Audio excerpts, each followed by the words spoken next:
Hello friends, welcome to पारंगत computer education. मैं योगेंद्र सिंह यादव आपका स्वागत करता हूं। आज हम सिनेरियो मैनेजर के बारे में जानेंगे। ये सिनेरियो मैनेजर आखिर होता क्या है। जब हम किसी भी रेट कोड करते हैं, जैसे कोई भी दुकानदार से जब हम सामान खरीदने जाते हैं तो वो अपना एक रेट बताता है कि भाई मैं इतना रेट दे रहा हूं और इतना मैं डिस्काउंट दे रहा हूं आपको, या इतना कमीशन आपको मिल जाएगा इसका सामान पर, तो वो रेट कोटेशन कहलाता है। तो जो रेट कोड होते हैं वो हम अलग अलग दुकानदारों के रेट कोड करके इस सिनेरियो मैनेजर में डाल सकते हैं। उससे हमें ये मालूम पड़ जाता है कि हमें कौन सा दुकानदार सबसे सस्ता सामान दे रहा है और कौन सा दुकानदार सबसे महंगा सामान दे रहा है। ये होता है सिनेरियो मैनेजर। आइए इसे करके देखते हैं मेरी कंप्यूटर स्क्रीन पर।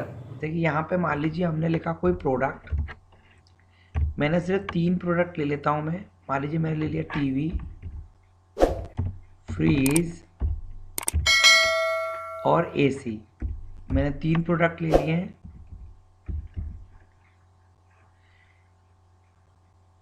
इन तीनों प्रोडक्टों का वो प्राइस है वो मुझे यहाँ मेंशन करना है।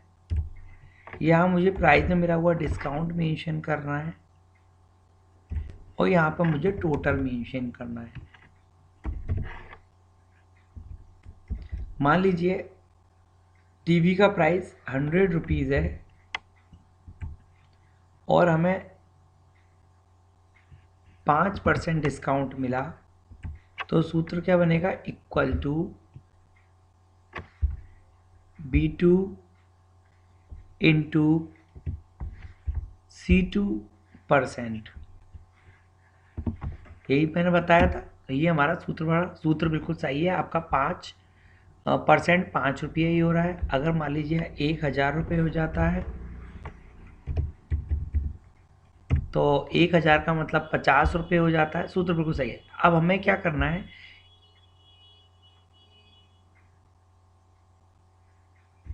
ये जो 1000 रुपये हैं हमें इन 1000 रुपयों को भी इस 50 में जोड़ना है।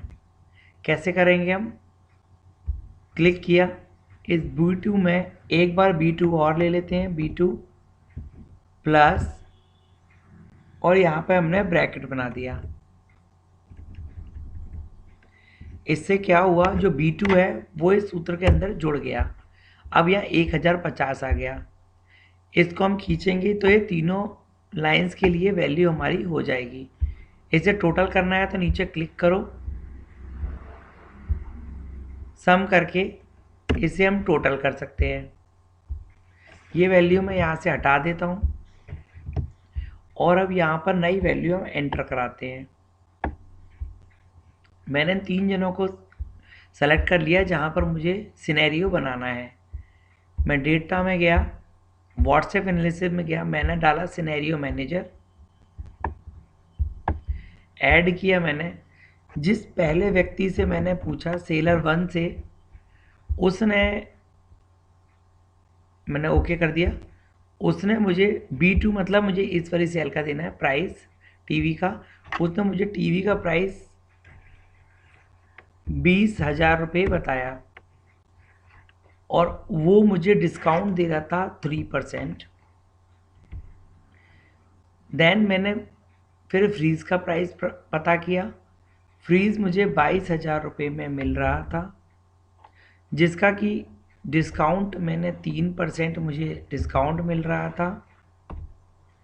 इसके बाद मैंने एसी का प्राइस पता किया, वो मुझे 35,000 रुपये में मिल रहा था और उस पर भी मुझे 3% डिस्काउंट मिल रहा था। ये सेलर नंबर 1 बन गया जो मुझे रेट कोड उसने किए। देन अब मैं दूसरा सेलर का रेट डाल देता हूँ। जितने भी सेलर्स होते हैं, जो भी दुकानदार होते हैं, वो हमें रेट बताते जाएंगे और हम यहाँ ऐड करते जाएंगे। अब दूसरा सेलर मुझे 20,000 का ही टीवी दे रहा था, लेकिन डिस्काउंट मुझे 5% दे रहा था।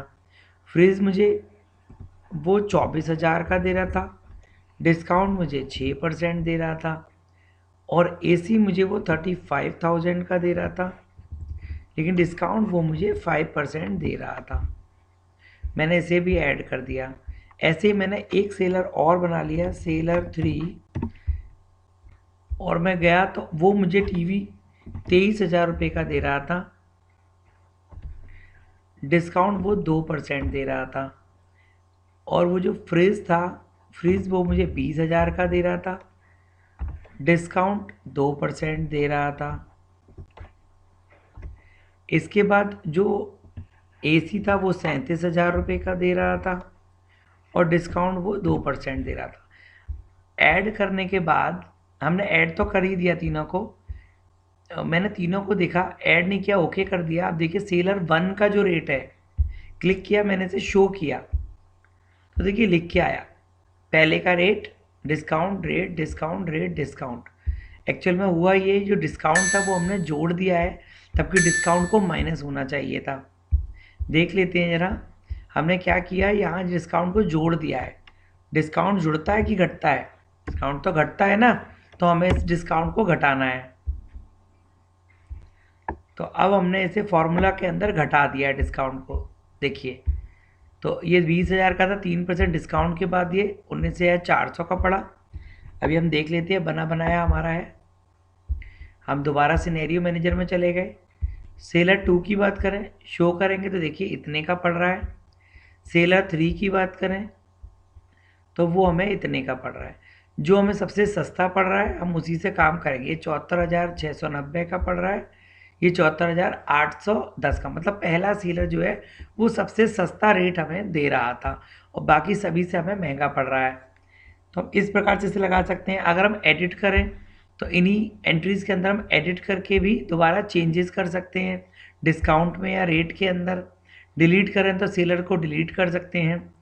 अगर हम ऐड करना चाहें तो नए सेलर ऐड कर सकते हैं। हम इसकी समरी भी देख सकते हैं। D5 की एक सिनेरियो समरी हमने बनाई, ओके किया तो सिनेरियो समरी आ गई। ये करंट वैल्यू हमारी ये थी, सेलर 1 का रेट ये था, सेलर 2 का ये था और सेलर 3 का ये था। लास्ट में हमने ये निकाला था, इसलिए वो करंट वैल्यू में आ रहा है। 1, 2 और 3, आप तीनों का कंपैरिजन करके देख सकते हैं कि कौन सा सेलर हमें सबसे कम पैसों में चीज़ को दे रहा है। बड़े बड़े प्रोजेक्ट होते हैं उसे हम सिनेरियो के अंदर डाल देते हैं, इससे हमें ये मालूम पड़ जाता है कि कौन हमें कितना रेट दे रहा है। आप चाहें तो इसे डिस्काउंट नहीं, कमीशन के लिए भी बना सकते हैं। जैसे मैंने ये प्लस वाला सूत्र लगाया था, आप यहाँ कमीशन कर दीजिए। कमीशन मतलब इस प्रोजेक्ट को अगर लोगे तो इतने % कमीशन लगेगा। अगर कमीशन लगता है तो वो कमीशन जुड़ जाएगा, तो यहाँ पर बस हम एक प्लस का निशान लगाएंगे तो वो कमीशन बन जाएगा, जैसा कि आप अभी देख रहे थे। तो इस प्रकार से भी इस सूत्र को आप कर सकते हैं, डिस्काउंट लगा के भी कर सकते हैं, कमीशन लगा के भी कर सकते हैं। तो होप सो आपको ये सिनेरियो का जो ऑप्शन था ये बहुत समझ में आया होगा, अच्छा लगा होगा। अगर अच्छा लगा हो तो लाइक और सब्सक्राइब कीजिएगा। आप मुझे कमेंट्स करके ये बताइएगा कि आपको क्या सही लग रहा है, क्या गलत लग रहा है। अगर आपको ये समझ में ना आया हो तो मैं इसी सिनेरियो मैनेजर को एक दूसरे टेबल के साथ आपको बताऊंगा, जिससे कि आपको और भी अच्छी तरह समझ में आए। वैसे बाद में कभी ना कभी हम इसका डिस्क्रिप्शन अलग से और भी देंगे और अच्छी तरीके से। फिलहाल आपको अच्छा लगा तो लाइक और सब्सक्राइब कीजिएगा, शेयर कीजिएगा और बेल आइकन पे क्लिक करना बिल्कुल नहीं भूलिएगा। Nice meeting you guys.